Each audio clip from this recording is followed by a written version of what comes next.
الأخير لم يكن مثمرا، وإن احنا وصلنا إلى نقاط شبه جامدة، والأمل على الاجتماع القادم إنه يفك هذا الجمود شوية؟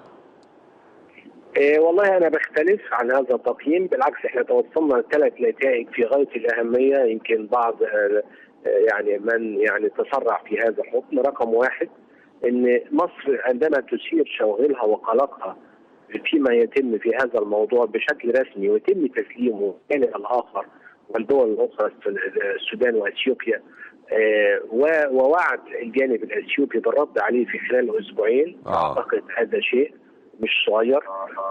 رقم اثنين، ان احنا تناقشنا في خصوص المكتب الهولندي الذي تم استبعاده فعلا، وخدنا قرار باستبعاده نظرا ان هو له بعض المطالب او بعض الاشياء يعني اكثر مما هو مطلوب، فبالتالي يعني نتيجه استبعدتوا المكتب الهولندي الاستشاري فقط لمشاكل ماديه، ولا اكتشفتوا ان ربما يكون في تحيزات او ربما يكون في بعض المصالح؟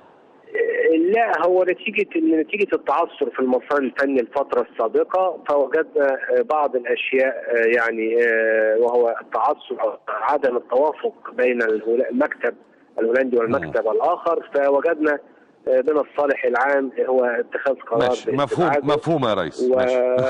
ونبحث عن وتكليف الحاجة الثالثة، تكليف مصر بصفتها يعني رئيس الدورة الحالية ان هي تخاطب يعني مكتب بديل، واطلاع الاجتماع القادم في الخرطوم ان شاء الله بعد ايام بسيطه عن نتيجه البحث عن المكتب. ممتاز. طيب هنا النقطه الاساسيه هنا مع الوزير، ودي الحقيقه انا نقطه انا بثيرها بقالي حوالي شهرين ثلاثه، وانا مش عارف هم الجانب الاثيوبي بيرد علينا لما احنا بنقولها ازاي، او احنا ما بنقولهاش خالص فهم ما بيردوش. هي فكره انه بالعقل وبالمنطق في مشكله عليها خلاف، واحنا بنقول ان احنا متضررين جدا جدا من هذا الخلاف، ومن اجل ده المفاوضات شغاله والاجتماعات السداسيه والثلاثيه شغاله.